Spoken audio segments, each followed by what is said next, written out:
Hola, bon dia. Avui parlem amb Dolors Barberà, que ella és psicòloga del Pere Mata, del CESMIC, i avui podem tractar el tema de l'impacte psicològic que tenen les malalties cròniques amb els nens i adolescents. Realment els xiquets que tenen malalties cròniques estan passant per una etapa molt difícil i aquesta etapa tan difícil acaba impactant amb el seu benestar emocional. De fet, hi ha molts estudis que acaben concloent que aquests pacients tenen més prevalença de trastorns mentals com la depressió o l'ansietat. I de tot això, de com aquests xiquets amb malalties cròniques veuen la seva psique i com això afecta les seves relacions amb els seus pares, amb els seus germans, amb els seus companys de classe, també amb el seu creixement i el seu desenvolupament com a persones, tractem avui amb la Dolors Barberà. Vale, hola Dolors, voldria començar la primera pregunta preguntant-te qui és Dolors Barberà i per què estàs avui aquí. A veure, primer que tot, gràcies per convidar-me i dir-vos que jo fa com a més de 20 anys que treballo al CESMIC d'Amposta i treballo en nens i adolescents. Tota la meva formació la vaig fer a Sant Joan de Déu, per tant sempre he treballat en nens i en adolescents. Llavors, és un camp que m'agrada molt i ara normalment la meva feina és de passar consultes i el que solem fer és treballar per programes i treballem, atenem a xiquets amb malalties cròniques, en diagnòstics de trastorn de l'autisme, en patologies a vegades més reactives i és una mica el treball del dia a dia. I abans parlàvem que els pacients amb malalties cròniques passen per una etapa bastant difícil, quan els metges fan aquest diagnòstic d'una malaltia que acompanya moltes vegades al llarg de la seva vida, evidentment això té impacte no només en el nen, sinó també en la seva família. I la pregunta va cap a l'impacte que té aquest diagnòstic en el nen. Per quines etapes passa d'acceptació, de rebuig, i també voldria que ens expliquessis una mica que és un procés normal i que és un procés patològic, no d'acceptació de la malaltia. És que, en els nens és bastant diferent de com podria ser una persona adulta, perquè, clar, depèn molt de l'etapa on estiguen on se faci el diagnòstic, perquè en els xiquets més petits, per exemple, el diagnòstic no ho entenen. No hi ha un impacte, com podríem dir, com un estat de xoc inicial, perquè ells no ho entenen. A mesura que se van més grans, per exemple, en la segona infància o ja en l'adolescència, sí que ja saben que allò suposa una situació de gravetat. Jo penso que l'impacte que té més en els xiquets i en els adolescents té que veure també a vegades en com, la majoria de vegades en com també reaccionen els pares. Quan més petit és un nen, depèn més de com reaccionen els pares. Llavors, clar, si els pares estan en xoc, el xiquet sap que passa alguna cosa. Llavors, és molt important també tindre en compte la manera en què els pares reaccionen i com els tenim d'alguna manera per a poder ajudar. Clar, si els pares estan molt de temps en un estat de xoc, en xiquets menors, quan se fa un diagnòstic, el xiquet queda com a desemparat, no hi ha aquesta persona, és a dir, ells veuen que passa alguna cosa, però no saben el que és.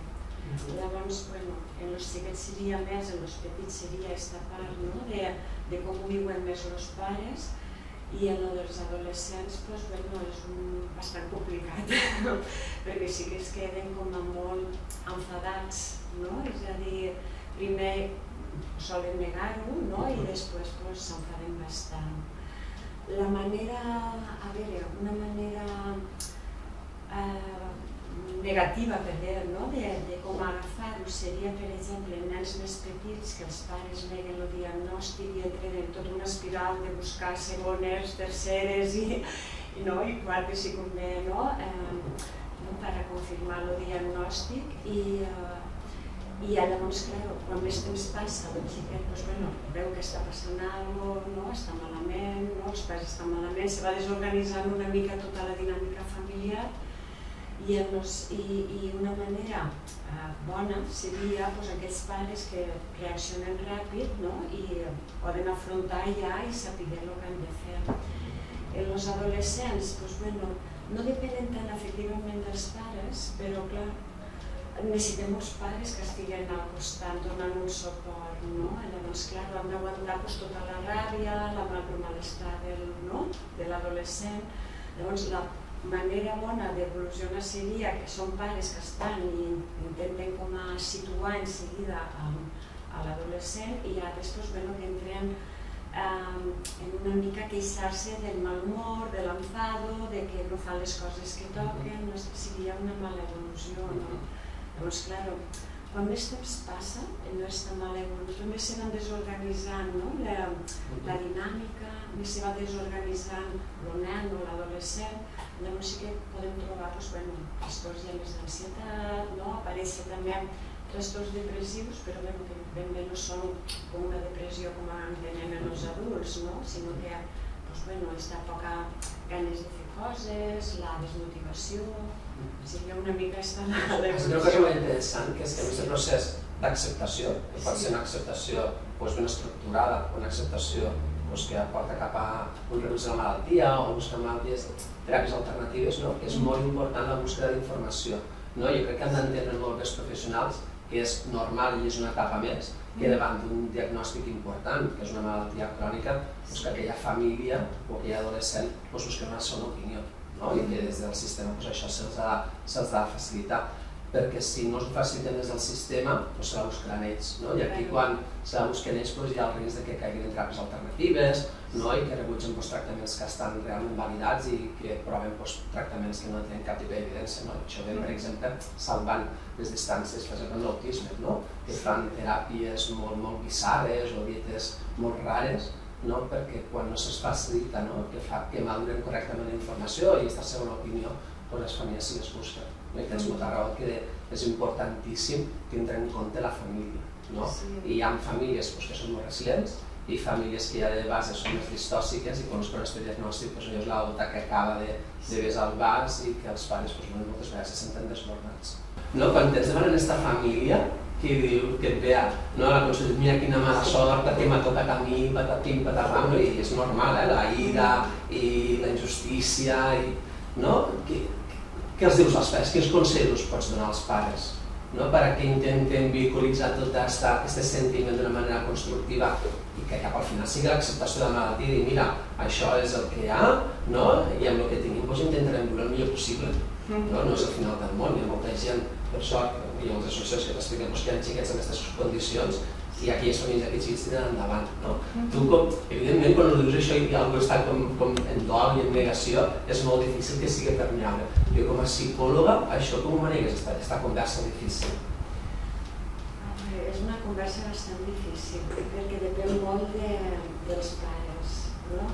A veure, què passa? Que davant d'un diagnòstic, clar, és com els pares entren en aquest estat de xoc, de dir, bueno, per què li passa això al meu fill, que han fet malament, apareix tot uns sentiments de culpabilitat i de malestar. I també, a veure, apareix i se reviu molt també situacions més vinculars. Llavors, clar, s'ha de parar molt de compte. Vinculars què vol dir? Amb la família? No, vinculars me refereixo a la relació que tenen inicialment ja des de quan naix el fill, és aquest sistema de vinculació que tenen. És una part, que això no ho podem abordar ja directament, però s'ha de tindre en compte perquè jo el que intento fer és veure el tipus de vinculació que tenen, la dinàmica familiar, com estan com a parella, perquè clar, llavors trobem de tot, trobem pares que tenen estils educatius diferents, que s'ho agafen de manera diferent, apareixen uns sentiments de culpabilitat i sobretot això que busquen, també, a veure, antecedents, de que la meva família tots estarem bé. Tots passi, la teva família... És una mica buscant a veure de quina família. Buscar un culpable. Sí, i llavors, clar, també apareixen, a veure, moltes, penso jo també, a vegades temors no relacionades, a vegades són xiques que han costat, són fills que han costat molt, els pares de quedar-se embarassats, o han tingut dificultats ja a l'hora de l'embaràs o del part, llavors, clar, si damunt són xiquets que tenen un diagnòstic d'una malaltia crònica, tot això apareix a altra volta. Hi ha pares que això ho afronten en seguida i diuen, no, ho acceptem acceptem, això s'ha d'intentar solucionar el millor que poguéssim, confiem en els professionals, clar, això seria una bona evolució, però a vegades no és així, hi ha pares que entren en una negació en els que passen molt de temps, no? És a dir, el del temps que és relatiu, no? Però sí que és important no estar massa temps en xoc, perquè si els pares estan molt de temps en xoc, què passa? Que els xiquets queden desprotegits i encara que estigui a nivell mèdic hi ha una supervisió, clar, la part afectiva i la part de suport que ha de sentir el xiquet no la té, llavors estan assustats, els xiquets tenen més ansietat, clar, si hi ha més ansietat a vegades, segons quines malalties, tampoc el que és el tractament mèdic no funciona o no té l'eficàcia que hauria de tindre, tota aquesta relació que sabem que hi ha, llavors és important aquesta part dels pares, llavors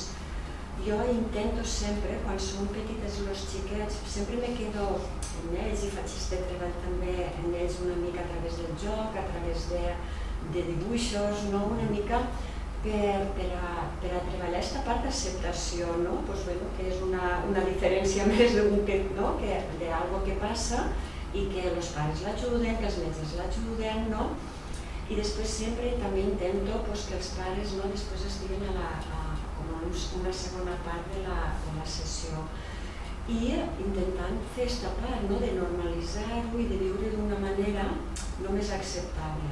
Passa que llavors quan veig que els pares tenen molta dificultat, jo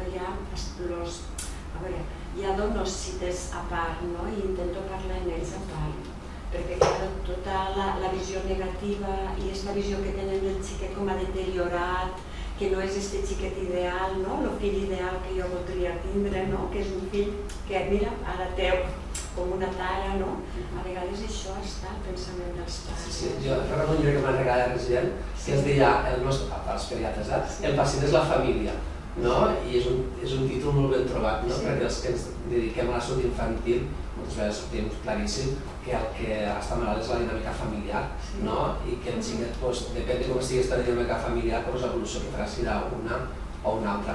I parlant de la família, una de les preguntes que et vaig passar era la dels germans, perquè tinc la imatge aquí de la pel·lícula Wonder, que és un xiquet amb una malaltia crònica, que hi ha un moment de la pel·lícula que surt la germana i diu, escolta, la meva família és com un sistema solar.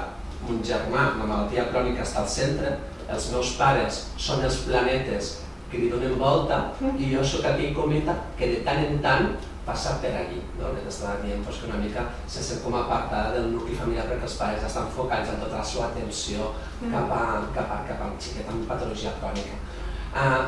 Quin consell donaries a les famílies? No sé si t'has trobat, suposo que sí, no?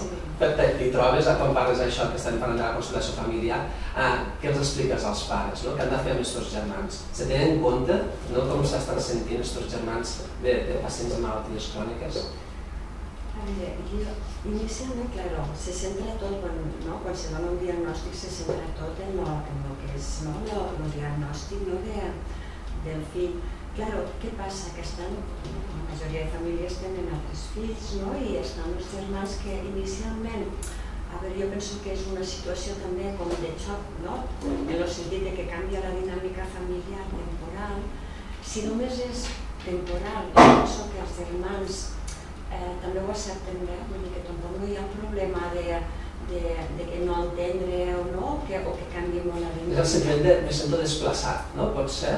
Però jo penso que el sentiment de desplaçar també té que veure en el temps que tarden la família en reorganitzar-se, perquè una mica li faig molta incidència en això, ja ho sé, però torna a ser el mateix, és a dir, si els pares ho accepten, és a dir, aquesta rapidesa en què els pares poden acceptar i posar-se a fer les coses o a fer aquesta readaptació familiar de com han de fer les coses, que això també ajuda als germans, perquè estan els germans, estan inclosos, passa això, però nosaltres seguim fent les activitats i cada un ha de fer les seues coses.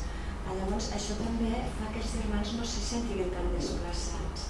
També és veritat que llavors, clar, en malalties que requereixen hospitalitzacions llargues, anar a Barcelona, tota aquesta part, llavors sí que jo penso que aquí també els germans a vegades necessiten un suport, no? Perquè tenen aquesta ambivalència. Per una part, la ràbia de sempre estan pendent d'ell, no? Com aquesta negació, clar, no? Tornar a ser una mica el mateix, depenent de l'edat que tingui el germà, farà com que, mira, me tenen abandonat, no entén que el germà pot estar malalt i que necessita una atenció que ara ell no requereix, no? Clar, si són més grans sí que ho entenen, però l'ambivalència està igual, no? De dir, mira, no estan més en ell que en mi, no? Llavors, parlar d'això... cels, no? Dins dels germans és una cosa que és bastant habitual, no? I com veus que els teus pares, el 90% del temps, parlen de tu germà, estan de tu germà, i terminen de tu germà... I tothom pregunta per tu germà, no? Si és normal tindre cels, hem d'entendre que depèn de com sigui el nen, això encara estigui més potenciat, no? Sí.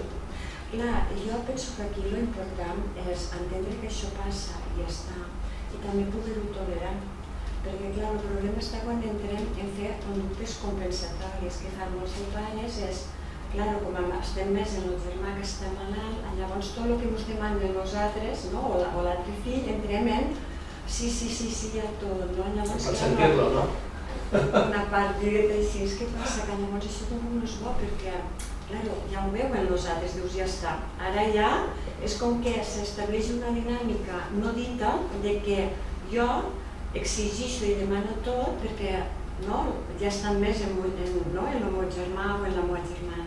És a dir, jo penso que a vegades és més intentar no entrar en aquestes dinàmiques, intentar entendre que és normal que estigui enrabiat el germà, que tingui cels, que proteste.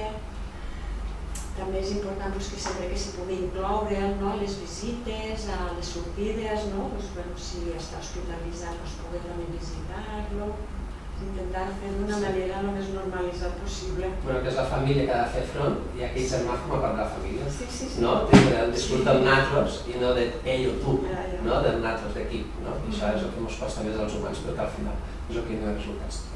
Continuem avançant, parlant molt de com afecta això dins la dinàmica familiar, i ara la pregunta va més dirigida cap als adolescents. Sabem que l'adolescència és una etapa on la família es fa petita i el grup d'amics es fa més gran. I sobretot els nens tenen molts de dubtes en quant a la seva imatge corporal, li donen molta importància, estan construint la seva identitat com a persona, que el dia de massi d'això, el dia de massi d'allò, són molt permeables en aquells comentaris que els puguem fer el que es creuen que són els seus referents, que a vegades és la família, a vegades són els mestres, a vegades són els youtubers. I, clar, aquesta construcció de la pròpia identitat cap a dins i també social, a més dels nens que alguns d'ells porten sondes, d'altres que estan hospitalitzats, d'altres que porten sensors, d'altres que porten medicaments que fan que no estiguin del tot atents, d'alguna manera s'ha de veure afectada. I la pregunta va cap aquí. Com aquestes malalties cròniques acaben afectant a la construcció de la pròpia identitat de la persona i la segona pregunta és, ho vols enllaçar, de com aquesta construcció acaba implicant el seu entorn social, sobretot en adolescents, al seu colla d'amics.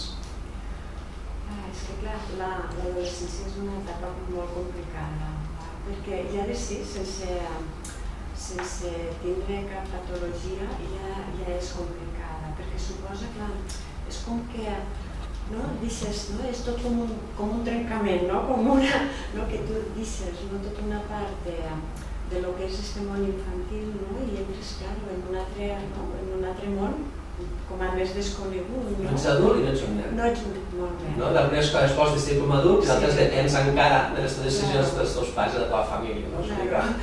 Sí, és una mica així. Llavors, clar, primera, jo sempre com a diferència, per això hi ha gent que ho diferencia, hi ha altres professionals que no, però la diferència en aquesta primera etapa de l'adolescència que jo penso que és molt important, perquè és una primera etapa que suposa més tot un canvi d'adaptació al cos, és a dir, deixes de tindre com un cos infantil, un cos de xiquet o de xiqueta, i passes a tindre un cos que per a tu és desconegut, és a dir, en la forma, en com ets, i llavors hi ha aquest procés d'adaptació, és a dir, d'acostumar-se al cos, ja és un procés, i i és una etapa bastant complicada, hi ha tota una sèrie de canvis. Els enamoraments, no? D'adolescència, que tot s'ho ve amb molta passió, no? Sí, és a dir, hi ha tots uns canvis a nivell hormonal que afecten també a tot el que és l'estabilitat afectiva, és a dir, que veiem que igual riuen, que ploren, que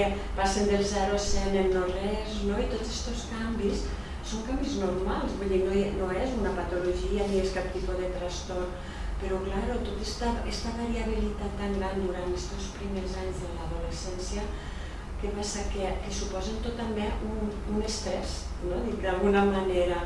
És a dir, els adolescents utilitzen molta energia per aclarir-se, no? Llavors també tota aquesta energia a vegades que necessiten la retiren d'altres coses, no? De la família, no? Dels estudis, de les coses, de les responsabilitats, no? Tot el que diuen els adults, no? Jo ja tinc el meu grupet, això és el que tinc que fer, i com tu dius, se refugien més també en aquest grup que els serveix com d'identificació, no? Si a ells els ho passa el mateix que a mi, jo estic bé aquí, no? Llavors, què passa? Que si en aquesta situació, damunt, hi ha el diagnòstic d'una malaltia, llavors, crònica o greu, clar, l'impacte és molt estressant, per dir-ho d'alguna manera, és un factor estressor, a més ja de la pròpia adolescència. Llavors, què passa? Que normalment ho neguen, s'enrabien, se veuen com que tenen com una tara, de dir, si damunt ja me surt este cos, que jo no m'aclarixo, damunt ara tinc això que tampoc no entenc, què vol dir i què significa. Llavors, normalment s'enrabien bastant i fan una negació inicial bastant forta, i a vegades, ja ho veu, va tornar. Rebutgen tractaments, no? Rebutgen tractaments. Deixen de punxar-se, no venen a les consultes, no fan els registres, això seria un procés d'adolescència patològica pel que fa a la malaltia, no? Sí, patològica depèn del temps, perquè si això és inicial seria una reacció normal. El problema és quan se provoca. Per exemple, xiquets que debuten una diabetis per aquesta malaltia crònica als 7 anys, i són conscients i el control va bé, i arriba a l'adolescència, deixen de punxar-se, deixen de tindre registres, i aquella diabetis que tenies ben controlada, arriba a l'adolescència se't descontrola. I dius, què li ha passat? Doncs li ha passat a l'adolescència. Li ha passat a l'adolescència i la negació. Sí, perquè, per exemple, els xiquets que es diagnostiquen més a la segona infància, als 7-8 anys, en aquesta edat, les xiques ho agafen d'una manera com que, és rutin, però ja tinc els metges, està la meva família, si hi ha una família que està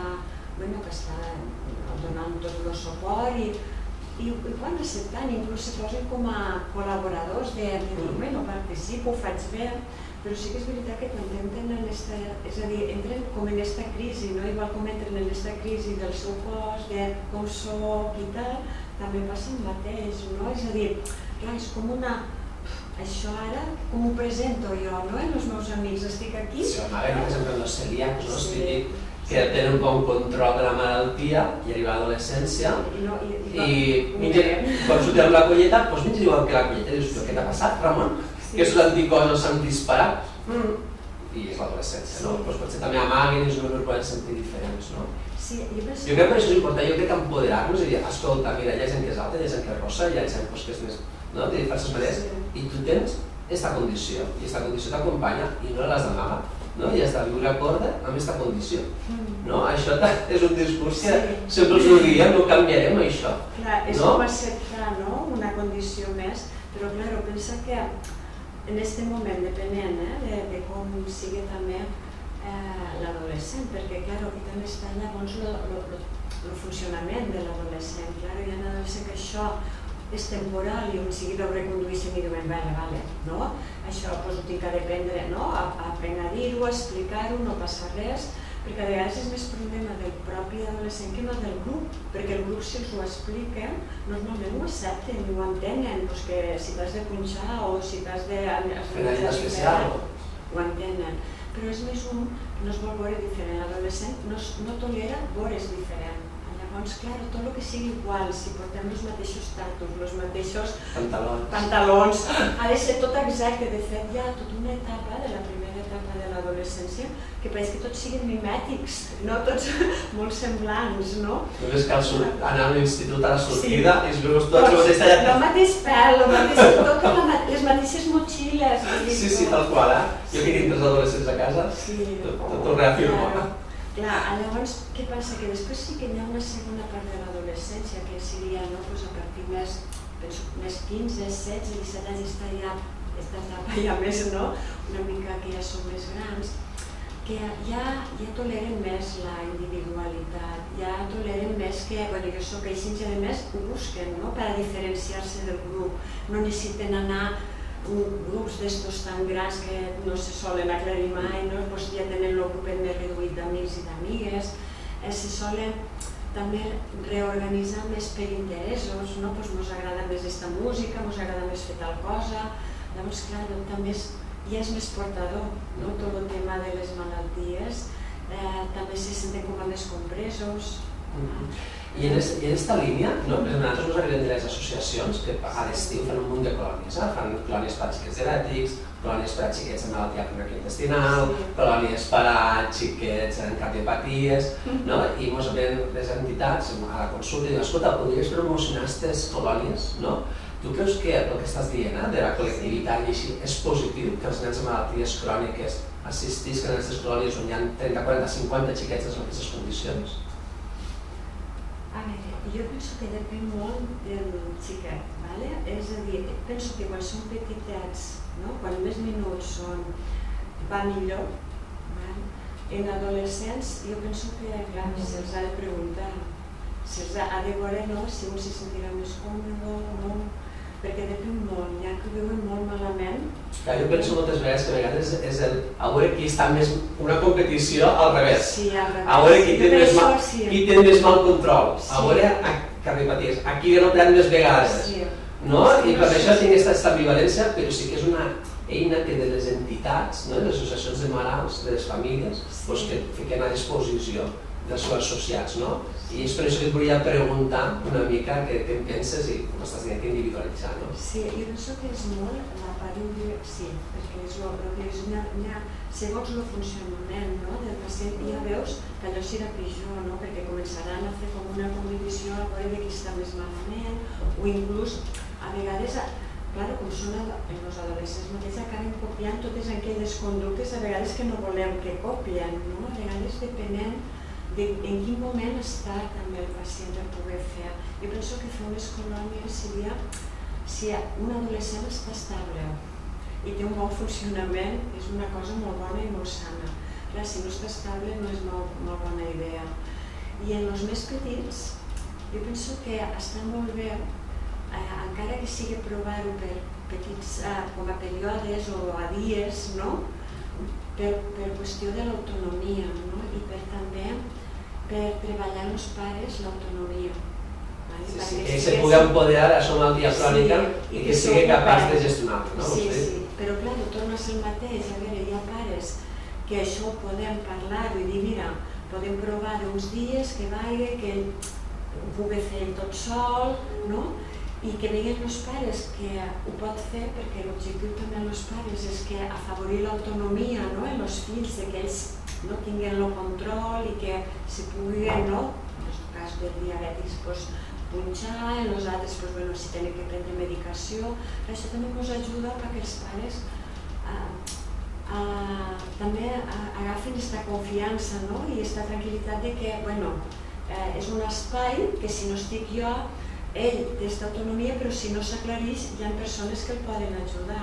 És a dir, és com un impàs que jo penso que va molt bé, però clar, torna a ser depenent dels pares, quan són petits, perquè clar, si els pares ho viuen amb molta angoixa i amb molt malestar, no ho serveix, perquè estan els dies abans ja damunt del xiquet, que aquell xiquet ja pensa que allò que va fer serà horrible, és a dir, tenim que tenir en compte que a vegades els xiquets petits no és tant el que els pares diuen, perquè molts de pares diuen és que nosaltres no diem res, no li diem res, Però clar, és com, els xiquets són com una esponjeta, no? És el que dius, diuen sempre, és el que fas. És el que fas i com te noten, no? Com te noten que veuen que no estàs massa segur de que te'n vagis, no? Llavors, jo penso que torna a ser el mateix, és molt individual. Està molt bé, no?, les propostes que fan des d'aquestes associacions, però ha de ser com molt individualitzat també. I el moment en què estan. Anar avançant, hem parlat de la família, hem parlat dels amics, no? Clar, els xiquets tots van a l'escola, no? Quan estan desperts, el 90% del temps que passen desperts ho passen dins dels centres, no? I sí que dins dels centres cada vegada hi ha més programes de salut. Està el Salut i Escola, per als centres d'educació. De secundària també està el PAS-CC, que és per als xiquets per als centres d'educació especial, sobretot també que això està liderat per infermeres. I la pregunta va cap a aquesta vessant més psicològica. També des del CESMIC col·laboreu amb les escoles per el que és la salut i el benestar emocional dels alumnes i concretament per als xiquets amb malalties cròniques.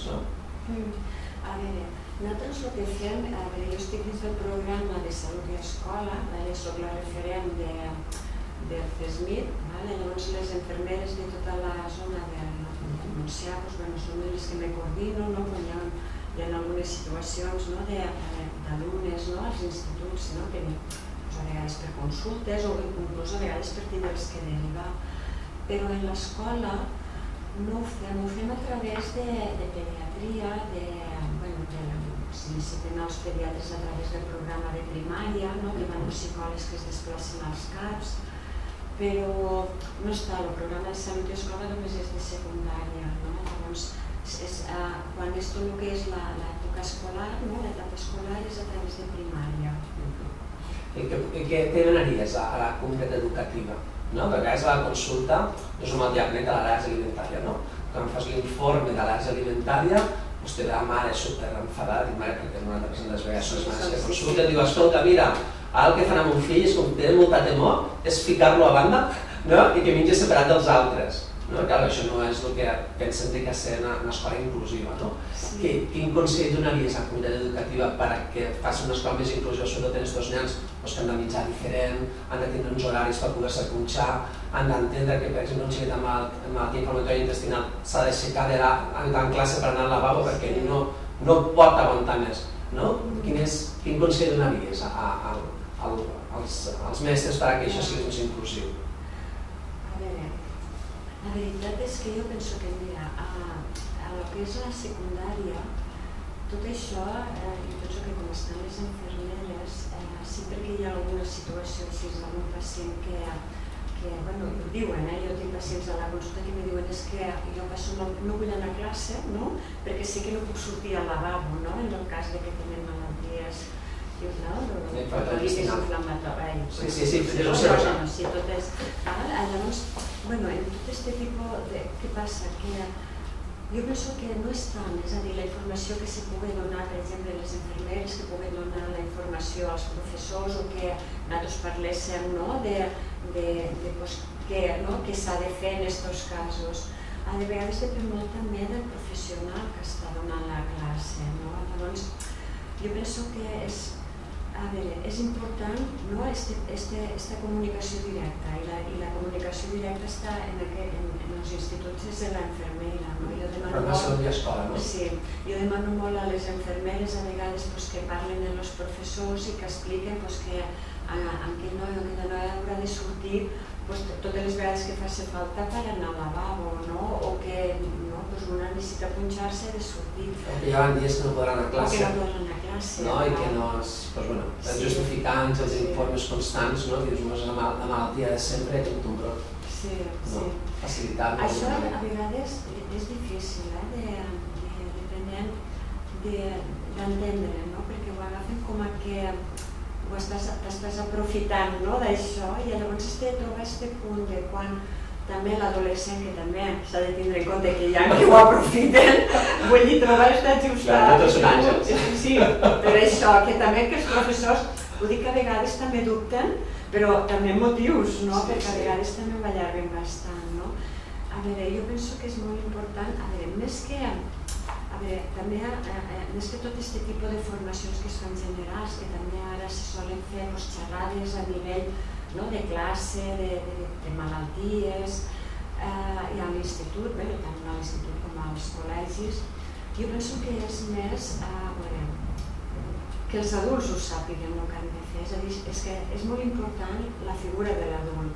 No podem, és a dir, els alumnes de primària o de secundària han de saber informació, sí, però la informació quan calgui. Perquè aquesta informació donada així, no? Mira, vaig a parlar de tot això. Doncs, uns s'assusten, els altres diuen, ai mare, què és això? O els altres diuen, ah, sí, això ja ho sabia, i ja està, i allò després ja passa. Què és important? És important que si els professors o les persones adultes que estan en aquell adolescent o en el xiquet, és a dir, saben el que han de fer quan hi ha un dubte, quan hi ha una situació que s'ha donat en una classe, com allò portar-ho, això és l'important, perquè llavors, si hi ha hagut ha passat algun incident, els professors ho poden explicar, mira, ja este alumne té aquesta malaltia, passa això, sol passar, ja està. És a dir, és donar la informació, jo penso que l'ideal seria donar la informació en la mesura que sigui necessària, perquè donar informació, és a dir, no és com el que diem, podem entrar a internet i trobem un munt d'informació i tot queda un munt dispers, però a vegades llavors en el concret no sabem com ajustar-ho. I els xiquets i els adolescents són xiquets i són adolescents, no pensen, no tenen el pensament ni tenen la manera de gestionar-ho com un adult. Llavors no els podem donar la informació, sinó la informació els podem donar, però no podem pretendre que l'entenguen com els adults. Llavors necessitem que els adults sí que ho sàpiguen.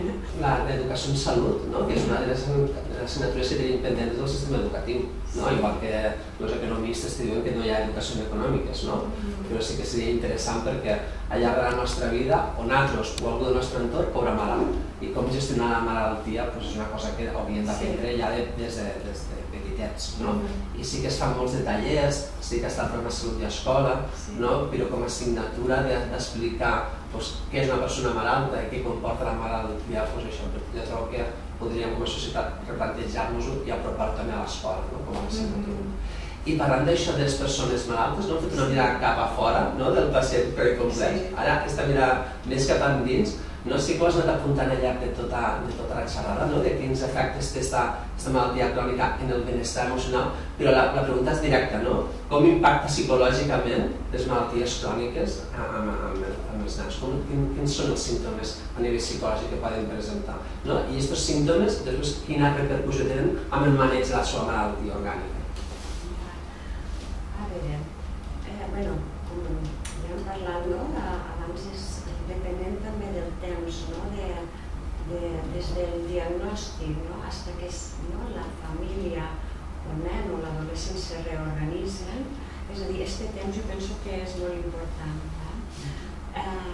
Què passa? Que tot i així no podem evitar que hi hagi tota una sintomatologia que depèn molt també de l'etapa en què està el xiquet.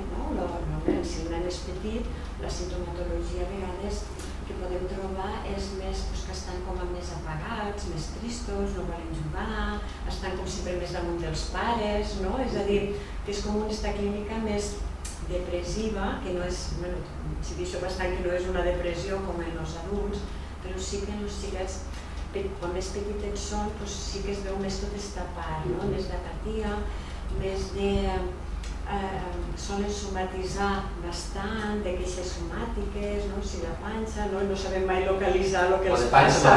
Mal de cap, i aquí, allà, Claro, a mesura també que es van fent més gran, també ho veiem molt, per exemple, ja més a la segona infància, també són xiquets que també se veu més tota aquesta part d'apatia i sobretot molta la part ja d'ansietat i de temor. Són xiquets que tenen un munt de temors, i temors que no tenen que veure la malaltia. Altres temors, de sortir, me refereixo a el que és la malaltia orgànica, no temors físiques, sinó temors de no anar aquí, no anar allà, de temors a l'hora de dormir, de somiar coses que llavors s'assusten. Tot és el període de les temors que té que veure més en l'ansietat que tenen. Después, claro, en la adolescencia, pues bueno, toda la gama de conductes oposicionistes, no, de malestar, desafiants. També és veritat que se solen deprimir bastant, ¿vale? Però la depressió en un adolescent és anar a la contra de tot, no? I negar lo que la malaltia, deixar d'ocupar-se de les coses que s'han d'ocupar, pues apareixen trastorns del son, també, és a dir, totes les conductes també d'autoagressions, de lesions, que ara estan... Això també és molt... va a temporades, ara se solen més fer-se autolesions, deixar de prendre els medicaments, deixar d'ocupar-se de les cures, seria la patologia. És perquè ho estàs dient i cada vegada que estàs dient alguna cosa me ve a la ment un nen. Sí. Un nen que s'ha situat, no? Sí, tot el que estàs dient són consultes que quan venen a fer el control de la malaltia orgànica, que les famílies traslladen al pediatre. Lo del son, lo de les autolesions, lo d'esta conducta que estan rebotats, lo que no se'l poden treure de consum estupidets, els terrors nocturns, que no tornen a dormir amb els pares quan ja dormien sols. És que tot el que estan dient, hi ha famílies que estan dient, mira, nosaltres estem vivint per això, que són etapes normals, no? I la pregunta és, i tot això evidentment té un impacte amb el control de la seva malaltia? Sí, a veure, clar, això té molt que veure, és a dir, si un xiquet, una família o un adolescent està estable a nivell afectiu, clar, tot el que és la medicació, a part de que, inclús suposant que un adolescent que està malament sigui igual a falta de tractament, clar, si està malament, s'enfada, està més ansiós, clar, tot això repercuteix, hi ha un munt d'estudis que relacionen que depenent de com està el pacient, si està deprimit, si té molta ansietat, influeix en el que és la falta de tractament. L'inflamatori intestinal i la digestiu és claríssim. Època d'exàmens, rebot. Dius, ostres, és una estressor, o que parlem això dels enamoraments, quan tenen les eines d'enamorament, brot.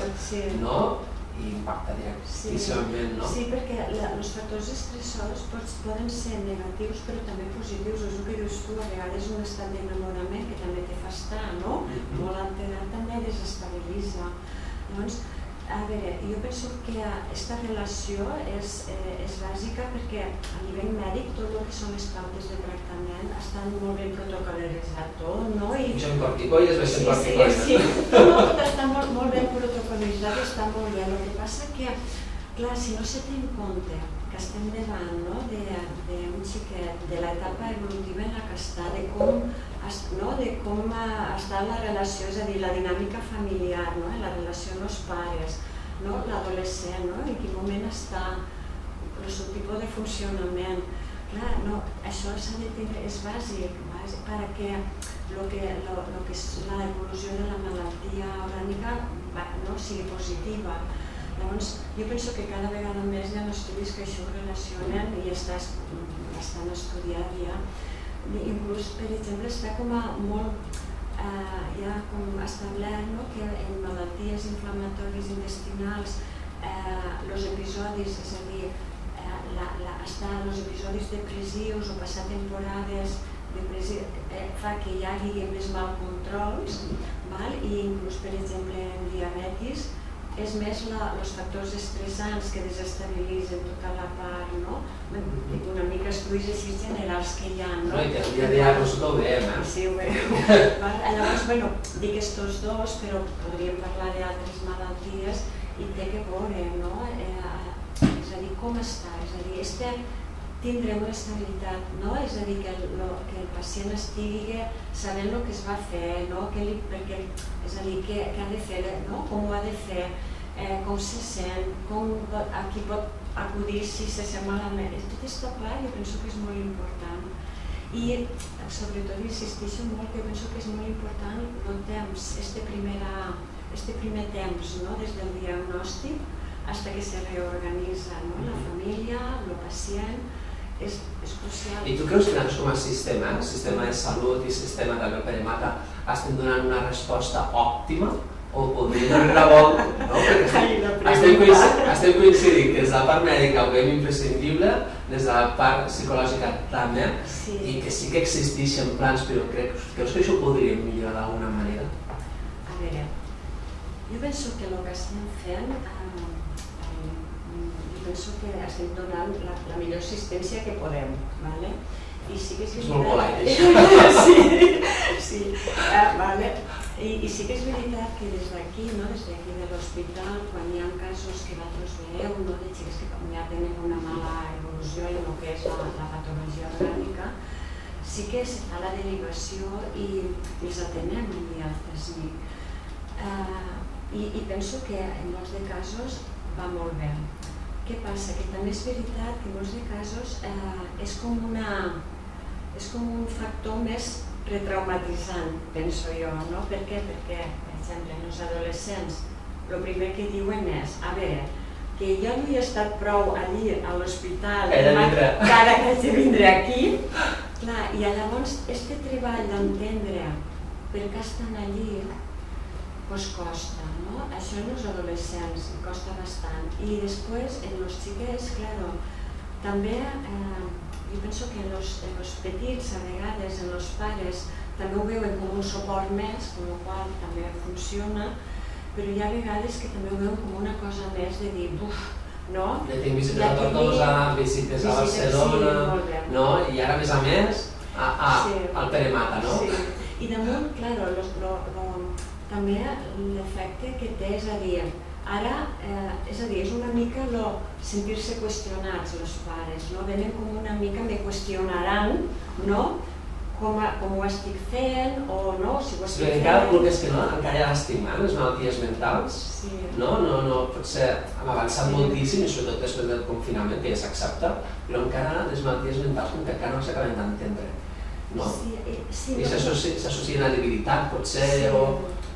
I potser sí que és veritat que hi ha encara aquesta part d'estigma i poc que no s'acaben d'entendre, però jo penso que també no s'acaba d'entendre massa bé que el que és la infància i l'adolescència no té res que veure en les malalties d'adults, el que són els trastorns mentals. Un nen no és un adult envellit. No, i a més és que els diagnòstics que fem així a la infància i a l'adolescència són diagnòstics que els tenim que posar perquè tenim que posar un diagnòstic, però és que passen per moltes etapes i a veure, tenim que estar una mica expectants a veure com va evolucionant. Llavors, clar, no té res que veure el que és els trastorns mentals d'adult en infantil i adolescència. Llavors això també, quan arriben allí, explicar-ho i que ho entenen també costa. Què seria l'ideal? L'ideal seria, penso, que estigués inclòs els dos tractaments conjunts. De fet, hi ha hospitals que això ho fan. Jo vaig fer tota la meva formació quan vaig acabar d'estudiar, la vaig fer a Sant Joan de Déu i de fet allí això ja funcionava així, vull dir, jo estava en un equip, estava fent pràctiques, no estava com a estudiant de pràctiques, però en l'equip que estaven passant consultes externes a l'hospital en pacients que estaven ingressats. Inclús si els pacients estaven a l'habitació que no podien desplaçar-se, pujaven nosaltres a l'habitació, és a dir, dic això ja perquè fa bastant de temps, però, per exemple, ara tot el que és per exemple, França, que és un capdavanter tot el que és la psiquiatria i psicologia infantil, és a dir, des de fa molt de temps tenen els psicòlegs, psiquiatres inclosos dins dels hospitals generals. I crec que és cap on se vol avançar. El que passa que a vegades tot és una realitat, que són diversos proveïdors, i aquesta realitat de diversos proveïdors a vegades no ho impossibilita, però sí que dificulta una mica crear unitats multidisciplinars. Crec que, per exemple, amb els EFES, en el cas del maltractament es va aconseguir, des del Peremata i l'ICS, crear aquesta unitat multidisciplinària. Crec que és cap on hem d'avançar. No desplaçar les famílies, sinó aconseguir que es desplacen els professionals i que la família sigui atesa en un mateix centre. O el psicòleg és aquí a l'hospital o l'especialista vaja al Peremata. Difícil o de menys, però és una mica concentrar l'atenció i tindre aquesta visió holística del nen. I per això és imprescindible la visió del psicòleg. Sí, i sobretot penso que en això que estàs dient és recalcar sobretot que penso que és molt important, a veure, a part de lo dels desplaçaments i no incloure un lloc més per a les famílies, és este temps des del diagnòstic hasta per a poder reorganitzar. Jo penso que és molt important. Sí, perquè ara ho estem fent de manera reactiva, m'he donat compte. Sí, molt bé. Anant si el xiquet va bé, no fem res, i només us enviem els fan malament. No? I potser l'ajuda la necessitem tots. Sí, jo penso que és quan menys, és a dir, és este temps, és una mica com la idea ara també una mica per el que estem dient, la línia de treball està d'incloure també tot en les unitats de neonats, també la figura del suport de psicologia per al suport de les famílies o les mares que estan passant un mal procés postpart. Doncs això seria igual, este temps és crucial, penso que és molt important per a poder reconduir les coses, per a les situacions. Llavors, clar, per a mi, jo ho veig com a molt clar, una altra cosa és el que poguéssim fer a nivell polític, a nivell de situacions i de gestió, però a nivell clínic és... Això ho tenim clar. Els clínics d'altra banda ho tenim claríssim. Ara falta que els gestors també s'ho creguen i aposten. Per anar avançant, ja tinc les dues últimes preguntes. Hi ha un tema complicat que abans te preguntava si volies que el parlés o no, que és el de la mort. Per sort, l'oncologia pediàtrica és molt poc prevalent, hi ha molts pocs nens, però sí que hi ha un petit percentatge d'aquests pacients oncològics pediàtrics que s'acaben fent crònics i que el seu diagnòstic vital és molt curt. I d'alguna manera, en algun moment, aquests nens els han de parlar sobre el que és la mort. Des de la vessant de psicologia, com s'aborda aquest tema? Perquè jo ja imagino que un adult ja és complicat parlar de la mort, perquè ho entengui un nen, amb tot el que estàs dient de les etapes, encara ha de ser més complex, però és una realitat que no es pot amagar, perquè sobretot quan passem ja a l'etapa de pal·liatius, aquí també en tenim, sabem que en un temps més o menys curt això passarà.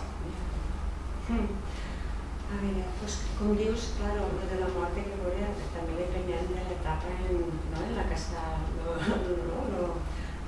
Claro, los xiquets petits, el concepte de lo que és la mort i tot el tema de lo que suposa la mort com un fet irreversible no s'entén, inclús jo diria que a l'adolescència que es pot començar a entendre, llavors fan la negació, amb la qual cosa és una etapa bastant complicat tot, però a veure, no s'entén, els petits no entenen, a la segona infància entenen poc, i ja dic, quan arribes a l'adolescència el concepte de reversibilitat ja s'entén, però és a dir, toleren poc parlar-ne.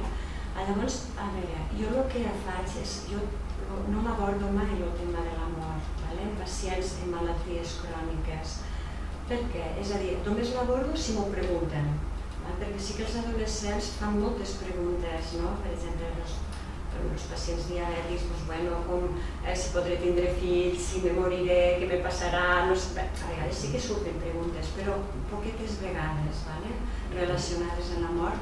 Llavors, jo no parlo mai de la mort, per què? Perquè si el meu objectiu és que aquell nen o aquell adolescent se reorganitza, aquella família se reorganitza, necessito parlar de la vida, necessito parlar de tornar a que aparegui el desig per fer coses, el desig per viure, el desig per veure que poden fer totes les coses a pesar de.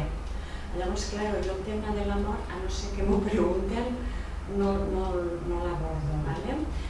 Sé que està, perquè sé que està al cap dels pares, sé que està en el cap dels adolescents, els xiquets, no tant, saben que passa alguna cosa, depenent de com ho viuen els pares, intuïxen, però no, sí que abordo bastant el tema de lo que és la cronicitat de l'adolescent, que no és que tampoc lo tinguin allò, és a dir, perquè molts em diuen, és que no puc pensar això que me dius perquè m'agafa angoixa, de pensar què significa. A vegades molts fan la comparació com el que és un any llum, de dir que no m'ho puc imaginar el que significa aquesta distància, doncs igual, és a dir, mentalment no estem preparats a vegades, segons l'etapa, per assimilar un concepte o el que suposa aquest concepte, no? I llavors sí que els adolescents el treball sí que ho abordo molt el tema de la cronicitat, perquè jo sempre ho plantejo, però com és una cosa que això ha d'anar en tu sempre, no? Quan més pronte ho facis bé, que millor t'aclarisques, millor pugues fer tot, millor, no? Llavors sí que el tema de la cronicitat apareix. I sempre diu que de la mort és aturar la por, que és un procés de la vida i que ens afecta no només als pacients amb malalties cròniques, els pacients sense malalties cròniques també, no podem viure amb aquesta por constant perquè si no, no ho viuríem mai, no? Una mica també, això sí que moltes vegades sí que si ho plantegen és el que intento, no? És a dir, vale, sabem que està, però com sabem que està no cal estar pensant-ho, perquè no trobem res. Hem d'aprofitar el que tenim de vida i viure amb les condicions que ens ha tocat viure-les, no? Aquest és el missatge. Bé, ja per acabar, res, l'última pregunta és res que si, primer que res, moltes gràcies per l'entrevista, que ha sigut genial, si afegiries alguna cosa que no haguéssim parlat i després una reflexió final ja per tancar l'entrevista. Bueno, jo penso que has preguntat bastant. Sí, bueno, no afegir res més, no, perquè penso que ho has preguntat bastant, no? Hem passat per bastants temes, però sí recalcar molt la importància del treball conjunt als hospitals, perquè jo penso que és el que determina la bona evolució del que són els tractaments mèdics. Llavors, seria recalcar això i com a missatge final, a veure, jo m'agradaria fer una mica recalcar la importància dels pares, no? Jo penso que necessitem pares forts, segurs i madurs, no?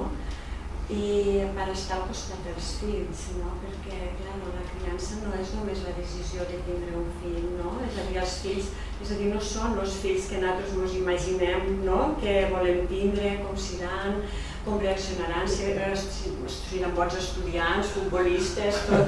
No, igual són mal estudiants, tenen una malaltia crònica, passen temporades malament, tenen coses molt bones i ens donen moltes alegries, però clar, tenim que també saber estar i sobretot jo penso que és que ajudar els pares a que entenguen el seu paper com a contenedors, és a dir, els xiquets petits depenen de la part, és a dir, efectivament de com estan els pares, de la dinàmica familiar, és a dir, tots veiem xiquets que en dinàmiques familiars desorganitzades, pares que no tenen bona relació, que tenen que tenen ansietat o els ho passen coses. Llavors, jo penso que aquesta part és molt important, de la importància de saber estar al costat dels fills, inclús com a pares separats, però saber estar com a pares, no només si no estan com a parella. I no culpabilitzar l'altra part de la parella,